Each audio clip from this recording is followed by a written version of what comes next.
الحمد لله الذي أنزل على عبده الكتاب ولم يجعل له عوجا والصلاة والسلام على خاتم الأنبياء وإمام الأتقياء محمد بن عبد الله وعلى آله وصحبه والتابعين التابعين إلى يوم الدين. أيها المشاهدون والمشاهدات أحييكم بتحية الإسلام وهي السلام عليكم ورحمة الله وبركاته. Adorateur d'Allah, plus qu'une religion, l'islam est un système de vie.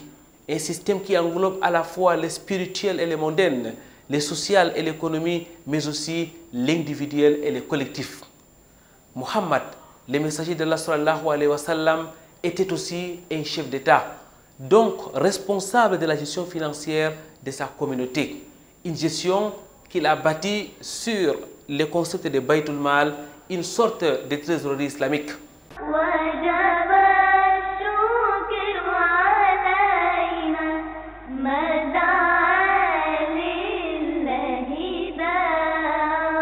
Mesdames, Mademoiselles, Messieurs, après avoir parlé de la zakat lors de la dernière édition, comme aujourd'hui sur les Baytul Mal, la trésorerie islamique, ça sera bien évidemment dans le cadre de l'entretien.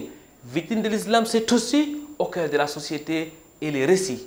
Mais avant de commencer, écoutons Imam Abouakar qui nous salmodie quelques versets relatifs à la zakat. Écoutons et méditons donc la parole d'Allah, exalté soit-il.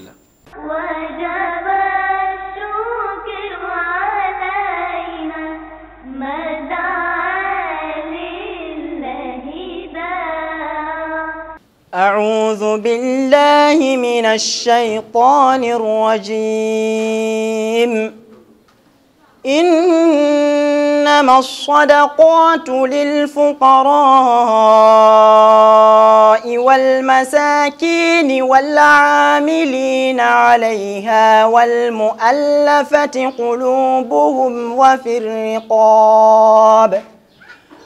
وفي الرقاب والغارمين وفي سبيل الله وابن السبيل فريضة من الله والله عليم حكيم. ومنهم الذين يؤذون النبي ويقولون هو أذن قل أذن خير لكم يؤمن بالله ويؤمن للمؤمنين ورحمة للذين آمنوا منكم والذين يؤذون رسول الله لهم عذاب أليم. يحلفون بالله لكم ليرضوكم والله ورسوله أحق أن يرضوه إن كانوا مؤمنين.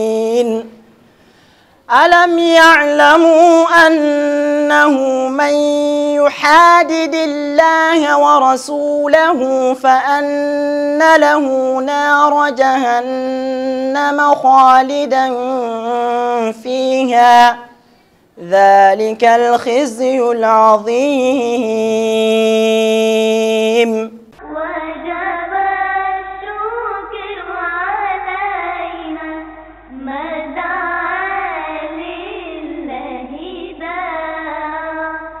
Rabbi shrah li sadri wa yassir li amri wahlul uqdatan min lisani yafqahu qawli. Mesdames, Mademoiselles, Messieurs, très chers téléspectateurs, qu'Allah vous récompense pour votre fidélité. Bienvenue une fois de plus dans l'enceinte de la mosquée Ar-Raouda. Nous sommes à Douala, la cité économique du Cameroun. Aujourd'hui, comme promis, nous allons parler de Baytul Mal, la trésorerie islamique. Et nous sommes en compagnie d'un spécialiste du domaine. Nous sommes avec Cheikh Sangoumama Awal Sin, qui est le directeur de Baytul Mal, d'Inoun et de Diaspora. Assalamu alaikum wa rahmatullahi wa barakatuh, Cheikh. Wa alaikum assalam wa rahmatullahi wa barakatuh. Cheikh, vous êtes notre invité pour la deuxième semaine consécutive. La semaine dernière, nous avons parlé de la zakat et aujourd'hui, nous allons continuer dans le même sens. Cette fois-ci, pour donner des éclairages sur les Baytul Mal, la trésorerie islamique. Cheikh, avant véritablement de parler du sujet du jour, je voudrais quand même à titre de rappel que vous nous dites ce que c'est que la zakat et son lien avec les Baytul Mal. En réalité, nous avons dit la fois dernière en parlant de la zakat que c'était cette augmentation, d'après son sens linguistique, c'était cette purification de biens. Et c'était dans le sens religieux, cette portion de biens qu'on devrait prélever d'un certain nombre de biens précis qui ont atteint un certain taux imposable pour pouvoir les redistribuer aux ayants droit et dans l'objectif d'atteindre la récompense auprès d'Allah subhanahu wa ta'ala. Et comme la zakat en islam n'est pas laissée aux riches pour qu'ils prélèvent à qui il veut et quand il veut, c'est plutôt tout un système mis sur pied par le législateur par excellence, Allah subhanahu wa ta'ala. Et il a donc mentionné Al-Amidina alayha, c'est-à-dire ceux qui y travaillent, parce que généralement pour faire un acte de l'au-delà, l'être humain a besoin parfois d'encouragement, de personnes qui viennent lui rappeler. Je pense que c'est autant de sagesse qui ont fait que c'est qu'Allah subhanahu wa ta'ala inscrive cette institution, le Baytul Mal, où travailleront donc certains agents chargés de recouvrer la zakat pour les redistribuer aux ayants droit. Il y a donc véritablement un lien bien établi entre donc la zakat et les Baytul Mal. Le Baytul Mal qui est donc ce système qui est mis sur pied pour que les uns et les autres puissent s'acquitter de leurs zakat comme il se doit. Cheikh, vous avez déjà donné une brève définition sur les Baytul Mal, mais permettez-moi de vous poser la question pour avoir davantage de détails. C'est quoi le Baytul Mal? Donc quand on dit Baytul Mal, c'est une expression arabe qui est composée de deux mots. D'abord Baytu, qui veut dire maison, et Mal, c'est dire bien ou argent, c'est la maison des biens des musulmans, mot à mot. Mais si on revient dans son sens religieux, c'est cette trésorerie islamique qui est chargée d'une part du recouvrement de la zakat, de la sadaqa et même du waqf, de la gestion de ces biens et puis sa redistribution aux ayants droit. Donc voilà les trois rôles que devrait jouer le Baytul Mal, le recouvrement, la gestion, puis la redistribution aux ayants droit. Quelle est l'origine du Baytul Mal? Le Baytul Mal a toujours existé au temps du prophète sallallahu alayhi wa sallam, puisque nous sommes convenus que lorsqu'on parle de zakat, on parle de Baytul Mal. En islam, la zakat n'est pas laissée à qui que ce soit, qu'il le prélève quand il veut ou bien à qui il veut. C'est plutôt le chef spirituel qui est chargé donc de ce travail-là à travers les délégués, les chefs d'antenne ou bien les agents qu'il nomme pour faire le travail. Vous comprenez qu'au temps du prophète sallallahu alayhi wa sallam, le Baytul Mal existait, au temps de ces califes orthodoxes bien guidés, dans le premier siècle de l'islam, donc ce Baytul Mal existait et dans tous les pays musulmans jusqu'à aujourd'hui. Donc ce Baytul Mal existe pour pouvoir recueillir les zakats ou bien les sadaqas des riches et les gérer puis les redistribuer à qui de droit. Quand vous parlez de chef spirituel, vous faites allusion à qui? À l'imam, au chef du quartier? Le chef spirituel en islam est connu, c'est le chef de la communauté musulmane. Au Cameroun, nous manquons bien sûr un chef qui puisse coiffer toute la communauté musulmane, mais toujours est-il que dans certaines régions et départements du pays, il y a des sultans, il y a des lamidos, et ainsi de suite, qui se chargent d'organiser les questions. Qui se chargent aussi bien que mal. Aussi bien que mal. Barakallahu fikou, Cheikh, jazakumullahu khairan. En tout cas, il tient lieu de chef spirituel. C'est ce qu'on doit retenir de vos propos. Exactement. Donc, c'est dit donc clairement que lorsqu'Allah subhanahu wa ta'ala dit à son messager khudh min amwalihim sadaqatan tutahhirum biha wa tuzakkihim biha wa salli alayhim inna salataka sakanun lahum, c'est-à-dire prélève de leurs biens. Vous voyez, Allah subhanahu wa ta'ala ne s'adresse pas directement aux riches. Il dit au prophète, toi le prophète prélève de leurs biens une sadaqa. Et les ulama qui expliquent que ce verset convient à l'unanimité que l'ordre ici donné au prophète Muhammad sallallahu alayhi wa sallam est également l'ordre aux chefs spirituels après lui. Et c'est même la raison pour laquelle lorsque Abu Bakr Siddiq a observé que certaines personnes voudraient eux-mêmes prélever la zakat ou bien renier l'obligation de la zakat ou bien encore refuser de donner cette zakat plutôt dans le Beit Mal, alors il a juré qu'il combattrait ceux-là qui agiraient de la sorte, pour dire que selon sa compréhension, étant un des étudiants du prophète sallallahu alayhi wa sallam, il maîtrise que la zakat devrait plutôt être prélevée dans le Beit Mal. À vous écouter, Cheikh, les preuves relatives à l'existence de Beit Mal, que ce soit dans le Coran ou la sunna du prophète Mohammed sallallahu alayhi wa sallam, sont irréfutables. Irréfutables, nous venons de citer un des versets tout à l'heure. Nous pouvons ajouter à ces versets plusieurs autres versets. Nous avons le premier verset, Allah ordonne au prophète de prélever, pas que le riche parte donner à qui il veut pour créer ses relations propres, prétendant donner la zakat. Et aussi, Allah subhanahu wa ta'ala mentionne al-amilina alayha, parmi les bénéficiaires, les 8 catégories bénéficiaires de la zakat.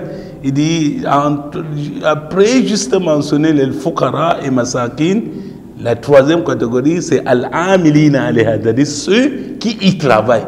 C'est-à-dire ceux qui travaillent dans le système de la zakat. Et dans l'hadith du prophète sallallahu alayhi wa sallam, cela saute aussi plus clair. Puisque le prophète sallallahu alayhi wa sallam, autant qu'ils disent « Sallu kama ra'aytumuni usalli », c'est-à-dire prier comme vous m'avez vu prier, aussi, il voudrait qu'on pratique de la zakat de la manière que lui-même il a pratiqué. Et comment? Parce que le prophète sallallahu alayhi wa sallam a toujours envoyé des amilina alayha, c'est-à-dire les agents de Beit Mal, dans les cités islamiques pour pouvoir recouvrer la zakat. Je me rappelle ici de l'hadith d'Abdullah ibn Abbas, lorsque le prophète sallallahu alayhi wa sallam a envoyé Mu'adh ibn Jabal au Yémen. Il lui donnait la feuille de route, il dit « Innaka ta'ati qawman ahl al-kitab » tu vas vers des gens du livre. Que la toute première chose à leur enseigner, c'est de savoir qu'il n'y a point de divinité digne d'être adorée en dehors d'Allah. Et si jamais ils t'obéissent, la deuxième chose, c'est de leur faire savoir qu'Allah a rendu obligatoire des saintes prières quotidiennes. Et si jamais ils t'obéissent, alors fais-leur savoir Anna Allah aftarada fi amwalihim sadaqatan tu'khazu min aghniyaihim faturaddu ila fuqaraihim.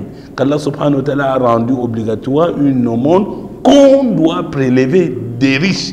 Il n'a pas dit que les riches doivent prélever. Il dit qu'on doit prélever des riches pour redistribuer aux pauvres. C'est-à-dire qu'il y a une intermédiaire entre les riches et les pauvres. Et cet intermédiaire, c'est le Beit Mal, qui a toujours existé depuis le temps du prophète Mohammed sallallahu alayhi wa sallam.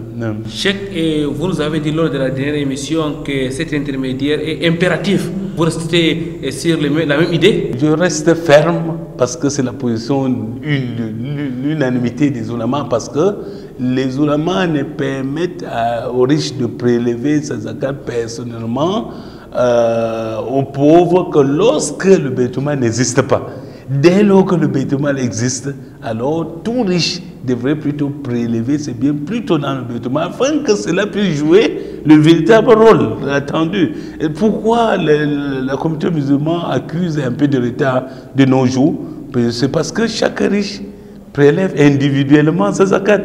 Alors que lorsque ces zakats sont réunis dans une même caisse, dans une même trésorerie, alors on pourra donc définir des priorités de la communauté pour pouvoir les réaliser aussi facilement. Nous reviendrons en détail sur la présence de Beit Mal ici au Cameroun, notamment les Beit Mal du Noun et des diasporas dont vous avez la charge. Mais avant, je voudrais quand même qu'on revienne sur le rôle de Beit Mal. Vous avez déjà évoqué quand même certaines fonctions de Beit Mal, mais je voudrais vous reposer la question pour avoir plus de détails. À quoi sert en général les Beit Mal? Quel est son rôle principal? Je voudrais lever ici quelques équivoques avant d'avancer. Lorsqu'on dit Beit Mal islamique du Noun et diaspora, c'est dit en d'autres termes qu'on voudrait d'abord expérimenter ce Beit Mal dans le département de Noun, et le mot diaspora ouvre donc la porte c'est-à-dire à tous les autres départements du Cameroun, à toutes les autres régions. Rassurez-vous, nous y reviendrons dans la deuxième partie ou la troisième partie de cette émission. L'objectif était d'abord pour nous de comprendre ce que c'est que les Baytul Mal en général, et à l'époque du prophète Mohammed sallallahu alayhi wa sallam. Et nous ne manquerons pas d'interroger avec les regards de l'observateur sur les Baytul Mal du Noun et de sa diaspora. Alors, Cheikh, le rôle est tellement clair aussi. On peut résumer le rôle du Baytul Mal en trois rôles fondamentaux. D'abord, le recouvrement des biens. Il faudrait que la structure du Baytul Mal, comme au temps du prophète sallallahu alayhi wa sallam, puisse recenser les différents riches, les différents biens qu'ils disposent. Ça, c'est d'un côté. Recenser également les différents bénéficiaires, les ayants droit, que ce soit les veuves, les orphelins, les pauvres, ainsi de suite. Des 8 catégories que nous avons citées dans le verset Namalam Sadakat de Fokara, qu'il les recense. Ça, c'est le premier rôle du Baytul Mal. Et ensuite, qu'ils puissent se rapprocher donc de ces riches, qu'ils ont des biens ayant atteint le minimum, le seuil imposable. Donc, ils se rapprochent d'eux donc pour d'abord faire ce qu'on appelle une sorte de sensibilisation, une sorte de prêche, une sorte de rappel de l'obligation de la zakat et de la sadaka. Et lorsque ces riches-là ont donné ce qu'ils donnent comme sadaka et zakat, on ramène cela, ça c'est le deuxième rôle de Baytul Mal, c'est l'encaissement. C'est-à-dire on encaisse ces biens-là dans... On sécurise dans un compte bancaire. La troisième étape, donc, c'est commencer donc à redistribuer ce bien-là aux 8 catégories mentionnées par Allah subhanahu wa ta'ala, qu'il y ait donc une part qui puisse atteindre les pauvres, les nécessiteux et même les agents de Baytul Mal. Le salaire, c'est dans ce bien-là, ceux qui sont endettés, ceux qui sont dans des prisons, ceux qui sont voyageurs, ceux qu'on doit gagner le cœur pour l'islam, autant de rôle que devrait jouer véritablement le Baytul Mal. Shukran lak Cheikh, barakallahu fik, jazakumullahu khairan. Mesdames, mademoiselles, messieurs, nous allons à présent marquer une pause. Nous allons vous rejoindre chez vous, autour de vous, au cœur de la société.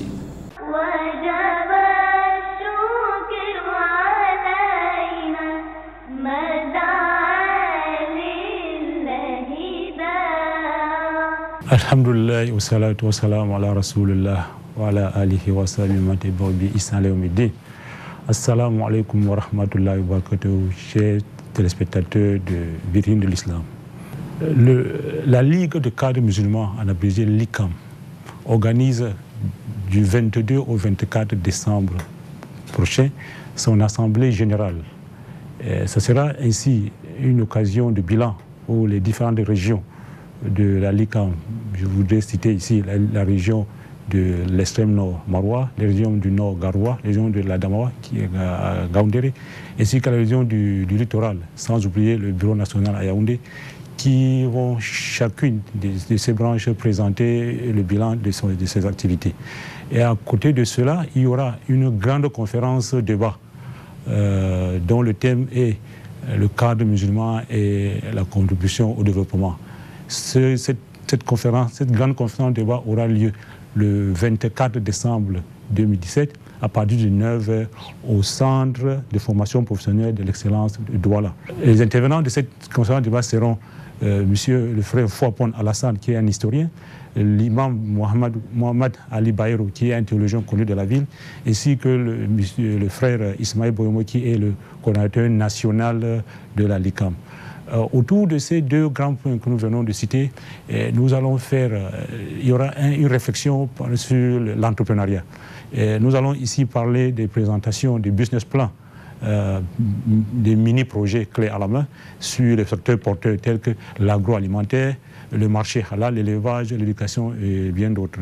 Chers frères et sœurs en islam, nous vous invitons à cette assemblée générale et surtout à cette grande conférence débat qui aura lieu le dimanche 24 décembre à partir de 9h au Centre de formation professionnelle de l'excellence situé au niveau de BP Cité. Sur ce, je vous dis assalamu alaikum wa rahmatullahi wa barakatuh.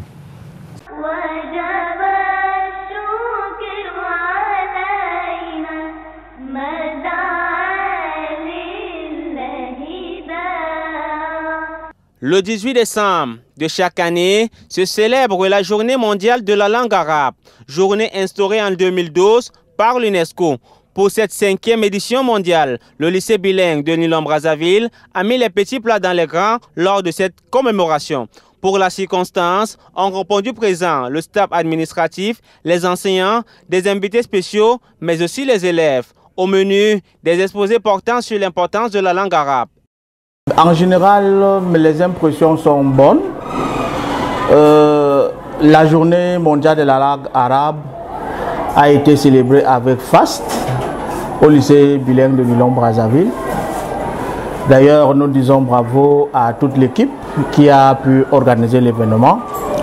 Vous savez, nous sommes dans un pays qui vit aujourd'hui dans un contexte multiculturel. Et nous ne pouvons qu'encourager l'enseignement de la langue arabe vu les multiples opportunités que cette dernière ouvre à nos apprenants. Vous savez, aujourd'hui, je pense, le deuxième pôle ou le pôle de l'avenir économique mondial en dehors du milieu chinois, aujourd'hui, c'est les pays arabes. Le Qatar, l'Arabie Saoudite et autres. Il est très important de former aujourd'hui une intelligentsia camerounaise capable de s'exprimer en arabe et qui demain pourra négocier des opportunités de développement avec ces pays-là pour un Cameroun toujours émergent. واحتفلنا في مدرستنا هذا اليوم تحت عنوان أهمية تعليم اللغة العربية. وفي هذا اليوم قد فعلنا برامجا متعددة. الحوار، المحاضرة، ألقينا في هذا المحاضرة أهمية اللغة العربية لطالب العلم. وكنا مع الإدارة مدرسة نيلون برازافيل التي هي في 3 سنوات في تعليم اللغة العربية بداية في فصل الرابع الإعدادي. Pour donner plus d'éclat et d'émotion, les élèves ont démontré leur savoir-faire par des sketchs et poèmes sur la langue arabe. À la sortie de cette cérémonie, les uns et les autres ont exprimé leur satisfaction. في هذا اليوم العالمي للغة العربية يشرفنا حضوركم معنا في هذه الفرحة الجميلة. أنا هنا أريد أن أقدم لكم قصيدة تعبر عن اللغة العربية وماذا ستقول لنا اللغة العربية وكيف تعني لنا اللغة العربية.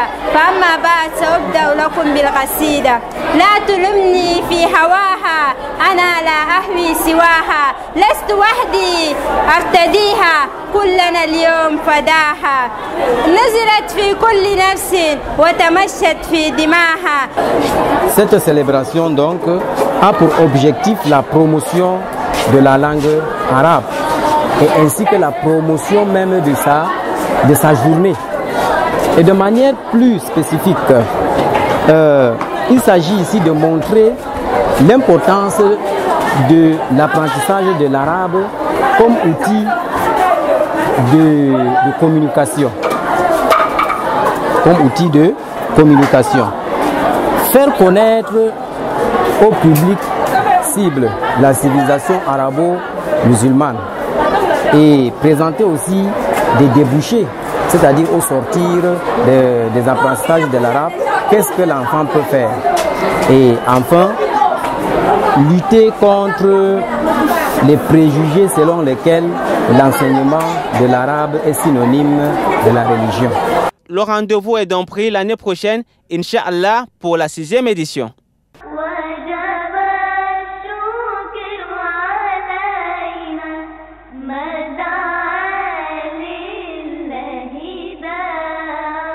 Purité et gloire à l'exalté soit-il. Mesdames, Mademoiselles, Messieurs, vous êtes sur Canal D International. Nous sommes avec notre Cheikh Sangoumama Awalsi. Nous sommes en train de parler des Baytul Mal, cette espèce de trésorerie islamique. Cheikh, nous l'avons défini dans la première partie de cette émission. Nous avons évoqué sa genèse, c'est-à-dire son origine. Nous avons dit son rôle.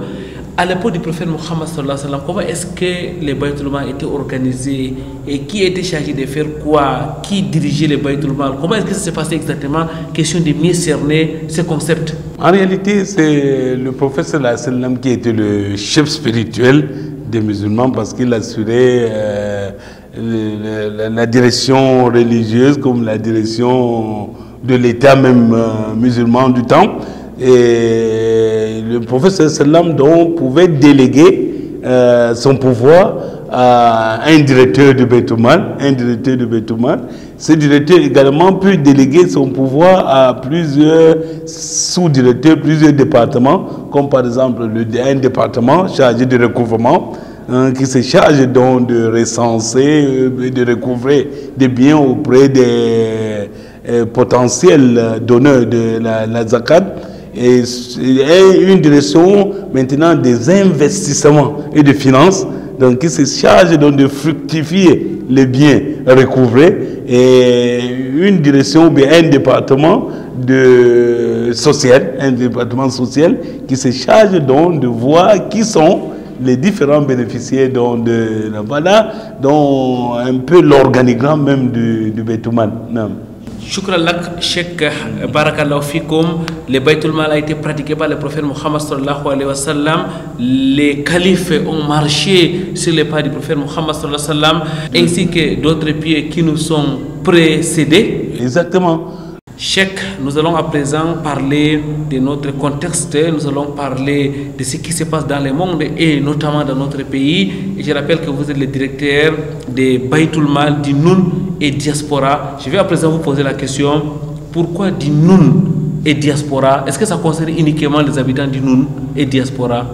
Bon, en réalité, lorsque nous revenons sur l'historique même de la création du Baytul Mal islamique du Noun et Diaspora, je me rappelle que cela a eu lieu du 11 au 12 décembre 1997 sous l'initiative même des responsables religieux du Noun, lorsqu'ils sont réunis en assemblée générale constituante sous la présidence effective de Sa Majesté Sultan Roi de Bamoun, président du Conseil supérieur islamique du Noun et Diaspora, pour décider donc de mettre sur pied un fonds islamique d'appui social dénommé Baytul Mal. C'est depuis ce jour-là que le Baytul Mal a vu le jour, et le sultan lui-même, en tant que chef spirituel du Noun et Diaspora, a pris dans son bâton de pèlerinage pour faire le tour de presque tous les villages, de presque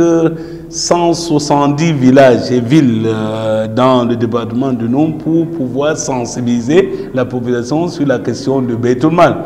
Alors, désormais, le Baytul Mal donc a vu le jour, et c'était pour lui une question d'expérimenter cette institution, cette structure islamique dans le Noun, pour pouvoir l'élargir à tous les habitants du Cameroun qui peuvent prélever le zakat dans le Baytul Mal sans aucun problème, pour dire que le Baytul Mal n'est pas le propre des habitants du Noun. Le Baytul Mal est ouvert à tous ceux qui voudraient prélever le zakat. Le Baytul Mal du Noun et de Diaspora n'est pas le propre des ressortissants du Noun, c'est pour tout le monde. Parole du directeur des Baytul Mal du Noun et Diaspora, Cheikh Sangoumama Awanoussine.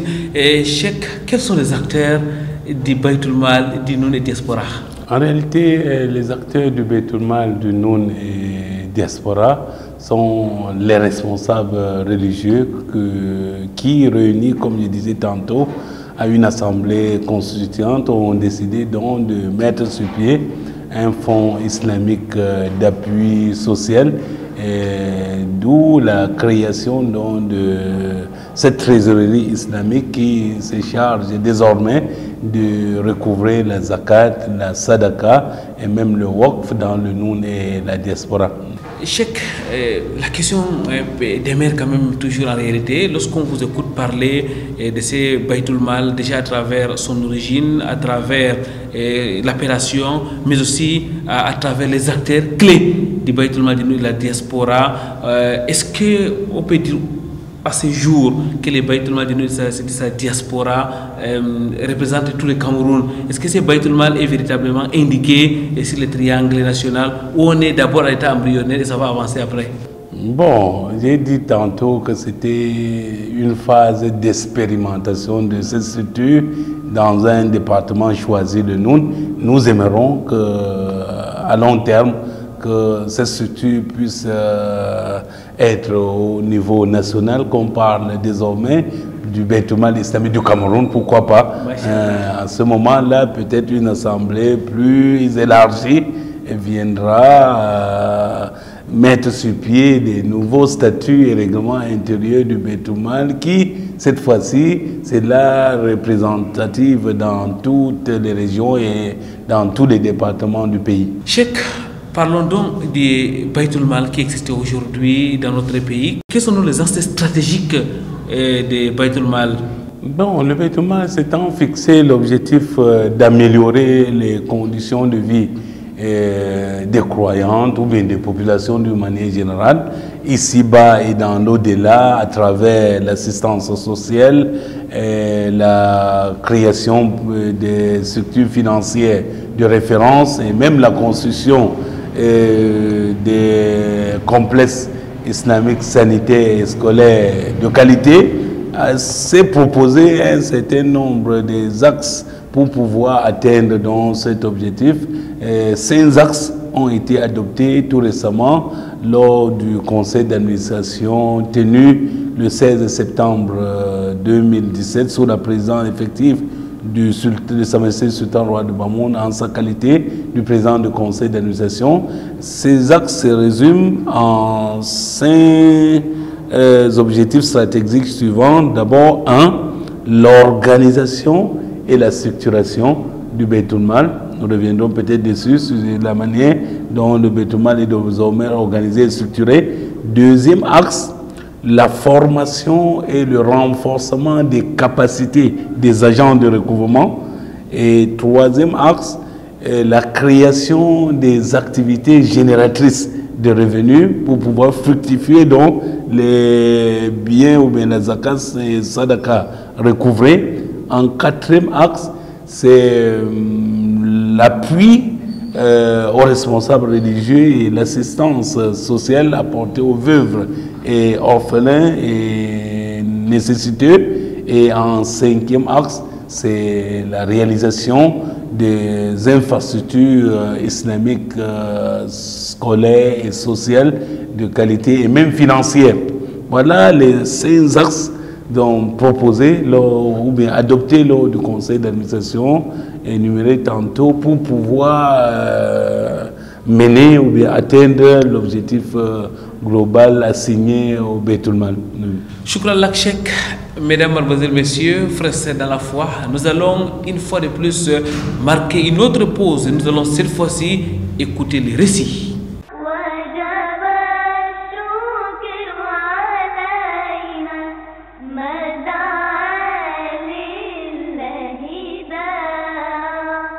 أعوذ بالله من الشيطان الرجيم بسم الله الرحمن الرحيم الحمد لله رب العالمين والصلاة والسلام على أشرف الأنبياء والمرسلين محمد وعلى آله وصحبه أجمعين وبعد السلام عليكم ورحمة الله وبركاته.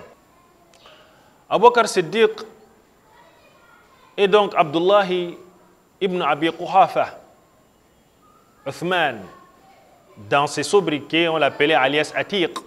Atiq, celui-là qui est affranchi et épargné de quelque chose. Abi Nu'aym disait que on a appelé Atiq parce qu'il avait un beau visage. Et le prophète sallallahu alayhi wa sallam a également, dans un récit, a dit Abu Bakr est affranchi, n'est-ce pas, par Allah du feu de l'enfer. Il rencontre, n'est-ce pas, le prophète sallallahu alayhi wa sallam dans la généalogie, c'est-à-dire dans sa généalogie, son 6e ancêtre qu'on appelle Murra ibn Ka'b, et également le grand-père, un des grands-pères du prophète sallallahu alayhi wa sallam, étant un Qurayshite. Abu Bakr Siddiq rencontre en généalogie, n'est-ce pas, le prophète sallallahu alayhi wa sallam au 6e ancêtre. De sa mère qu'on appelait Salma bint Sakhr, qu'on appelait Umm al-Khayr, cette dernière s'islamisa avant l'hégire. Et son père, Uthman s'islamisa tardivement. Abu Bakr Siddiq, dès les premiers temps, s'était donc démarqué par sa particularité, car c'était une personne, avant son islamisation, était une personne noble, qui connaissait, n'est-ce pas, les origines des Arabes avec détail, et qui ne s'est jamais prosterné devant une idole, ni bu de l'alcool, d'après les historiens. Abu Bakr Siddiq eut donc son sobriquet qu'on appelle Abu Bakr, le père, n'est-ce pas, des bonnes initiatives, parce que nous savons que Bakr vient, n'est-ce pas, de la racine Bakara, qui veut dire le premier à entreprendre ou à proposer des œuvres, n'est-ce pas, de bienfaisance. Abu Bakr se démarqua également avec ce nom-là dans son islamité. Lorsqu'à chaque fois le prophète sallallahu alayhi wa sallam, lorsqu'il posa la question qui a fait telle bonne chose après la période de Subh, Abu Bakr était celui-là qui avait donc eu à entreprendre cela avant les autres. As-Siddiq, le véridique, car lui, il a authentifié, accepté le voyage du prophète sallallahu alayhi wa sallam, ce voyage qu'il fit la nuit et son ascension qu'il fit la même nuit, pendant que les autres, n'est-ce pas, prirent du temps avant de l'accepter. Le prophète l'appela ainsi As-Siddiq.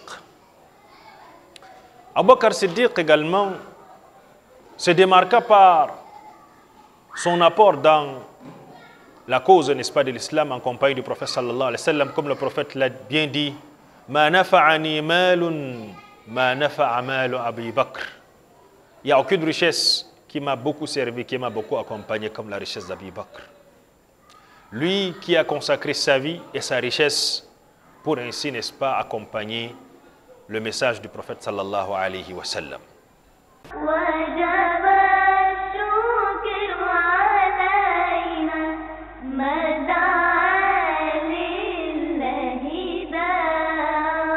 Retour sur ce plateau spécial des victimes de l'islam. Nous sommes dans la mosquée Ar-Raouda, dans la cité économique du Cameroun. Nous sommes en compagnie de Cheikh Sangouma Mawal Sine. Il est membre de l'Union des oulémas d'Afrique. Il est aussi surtout directeur des Baytul Mal Islamique du Noun et Diaspora. Avec lui, depuis la semaine passée, nous avons parlé de la zakat de long en large. Aujourd'hui, nous nous arrêtons spécialement sur les Baytul Mal.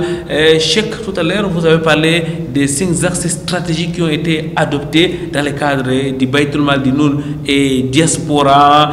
Parmi ces axes-là, vous avez parlé de l'organisation.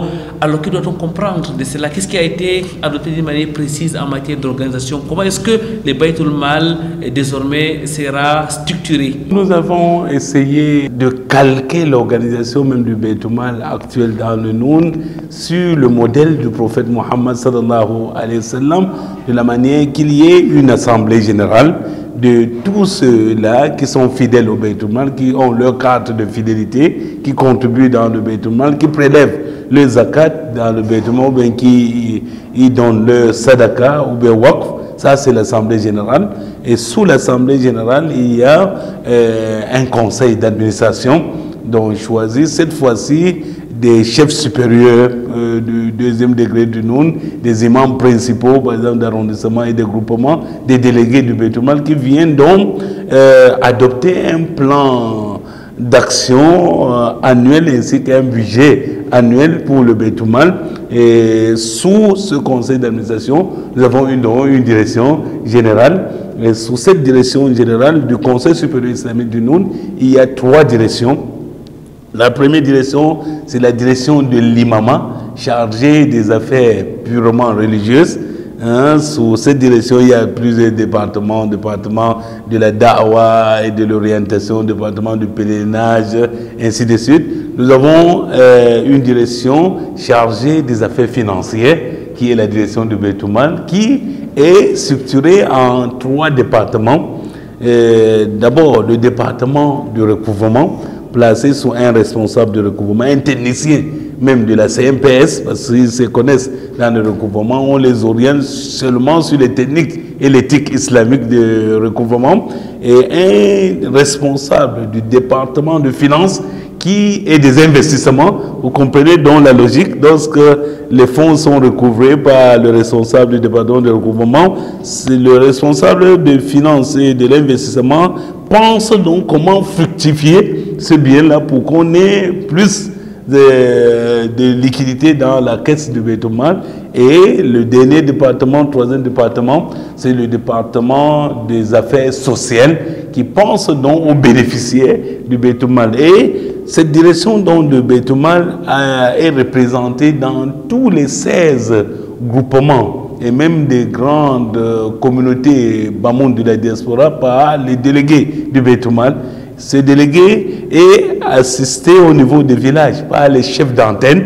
Donc chaque village de nous a un chef d'antenne du Beit-el Mal et ce chef d'antenne est assisté des agents de recouvrement dans chaque quartier, dans chaque structure du quartier. Vous voyez, voilà la manière dont le Beit-el Mal est structuré. Nous nous efforçons ces jours donc à nommer non seulement ces responsables, mais à les installer pour qu'ils commencent véritablement le travail après la réforme engagée par le président du conseil d'administration, Sa Majesté Sultan Roi de Bamou.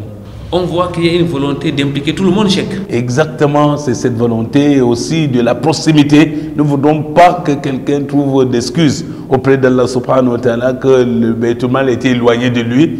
Nous voudrons qu'il y ait un agent plus ou moins proche de chaque fidèle à travers qui il pourra donc prélever sa zakat au monde. Nous avons également même des contacts Orange Money, des contacts Express Union, MTN Mobile et tout ça pour que celui-là qui ne voudrait même pas passer par l'agent puisse directement prélever sa zakat ou bien son aumône dans le compte du Beit-el Mal et remettre juste le reçu à travers l'agent ou bien directement à la direction du Beit-el Mal. Cheikh, parmi les axes stratégiques, vous avez aussi parlé des réalisations et projets. Quelles sont déjà les réalisations ou quelles sont les futures réalisations?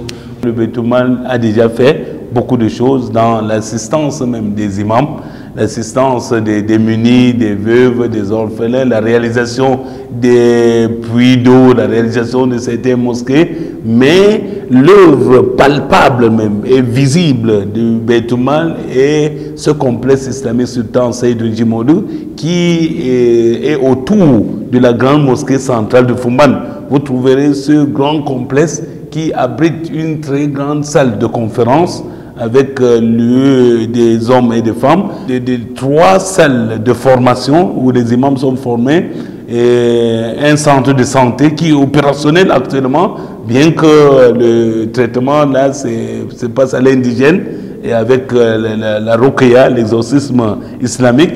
Nous avons également plus de une vingtaine de bureaux qui servent de siège du Conseil supérieur islamique du Noun, des bureaux de la direction de l'imam et même le siège de la direction du Beit-el Mal. Nous avons une trentaine de boutiques qui sont autour de ce complexe-là pour alimenter davantage les caisses du Beit-el Mal. Vous comprenez que ce sont des réalisations déjà concrètes, déjà faites. Toujours est-il que nous pensons dans le projet du Beit-el Mal, cette fois-ci, élargir ces complexes islamiques dans d'autres groupements et villages de Noun.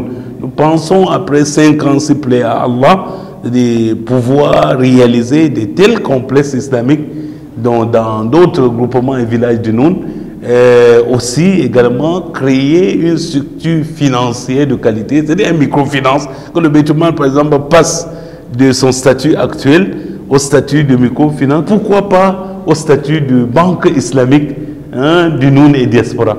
Les perspectives sont là. Nous prions l'exalté soit-il de vous assister, Cheikh, et d'assister effectivement tous ceux-là qui au quotidien œuvrent pour que ce Beit-el Mal puisse vivre comme il se doit. Cheikh, pour sortir de Beit-el Mal, je voudrais vous demander quelles sont vos attentes, vous, en tant que directeur du Beit-el Mal du Noun et de diaspora, par rapport à nos fidèles téléspectateurs qui sont en train de nous regarder, pas seulement à travers le Cameroun, mais dans tout le monde entier. Avant de dire nos attentes, permettez-moi de lever quelques équivoques sur quelques difficultés que rencontre le Beit-el Mal, parce que dans le Noun particulièrement, cette question politique, cette question également de tendance, cette question de crise, de confiance également, sont des obstacles qui entravent le chemin du Beit-el Mal. Nous voudrons ici dire solennellement que le Beit-el Mal islamique du Noun n'appartient à aucun parti politique. Et si vous insistez qu'il appartienne à un parti, nous disons que le parti de Baytul Mal, c'est le parti islam, donc parti I. Pour qu'il n'y ait pas de malade, qu'on ne dise pas que le Baytul Mal, parce que le sultan qui est le président du conseil d'administration peut-être appartiendrait à un parti que le Baytul Mal soutient.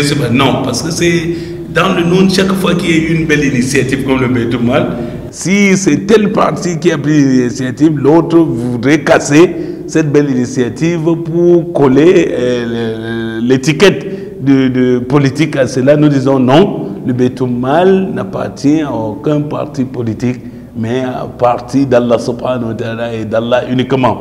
Également, l'autre obstacle, c'est que d'aucuns, pour entraver le chemin du Baytul Mal, disent que c'est pour la tendance tijanite ou bien tendance wahhabite ou bien orthodoxe. Nous disons non, le Baytul Mal est apolitique, comme nous l'avons dit tantôt, et n'appartient à aucune tendance islamique. Toutes les tendances devraient cohabiter, devront se tolérer afin de contribuer au Baytul Mal pour qu'il y ait, pour que Baytul Mal puisse atteindre ses objectifs. Nous prenons généralement l'exemple du pied droit et du pied gauche qui se tolèrent pour porter le corps vers un objectif donné. Et enfin, il y a cette crise de confiance. Généralement, les gens disent « Oh, ce que nous avons contribué, qu'est-ce qu'on a fait avec ?» Nous avions non seulement montré tout à l'heure les réalisations de Baytul Mal, nous prenons l'engagement que le devise, d'après le devise même de Baytul Mal, que c'est la vérité, le dynamisme et la transparence dans la gestion. Nous communiquons tout ce qu'il y a dans le Baytul Mal au grand public. Il y a même un papier presse qui sort chaque trimestre pour expliquer ce qui se passe dans le Baytul Mal. Une façon de dire que les choses ont changé dans le Baytul Mal, ce n'est pas peut-être comme avant, qu'aujourd'hui les choses sont transparentes et que les regards sont fixés vers l'avenir et que tout le monde est impliqué déjà à travers les 5 axes qui ont été adoptés lors du dernier conseil d'administration. Nos attentes, c'est vraiment que tous ceux qui nous écoutent, tous les frères musulmans, qu'ils soient du Noun ou d'ailleurs, puissent apporter leur pied à l'édifice. C'est la maison d'Allah subhanahu wa ta'ala. Ce n'est pas la maison des habitants du Noun ou quoi que ce soit. Essayons d'apporter nos différentes expériences à cette structure pour qu'elle se développe et devienne peut-être une structure nationale, parce que si nous avons la maison de la foi qui est nos cœurs, la maison de la salat qui sont nos mosquées, il faudrait également que la zakat ait sa maison. Et sa maison, c'est le Baytul Mal. Shukran lak Cheikh, barakallahu fik. On va donc tout simplement vous demander votre dernier mot par rapport à ce thème aussi riche, Baytul Mal, c'est-à-dire la trésorerie islamique. Quel est le dernier message que vous voulez bien adresser à l'endroit de nos téléspectateurs? Mon dernier mot, c'est aussi clair que l'eau de roche, c'est que ne soyez pas surpris le jugement du dernier, que vous venez avec les prières et autres, et que vous soyez précipités dans l'enfer pour n'avoir pas donné la zakat.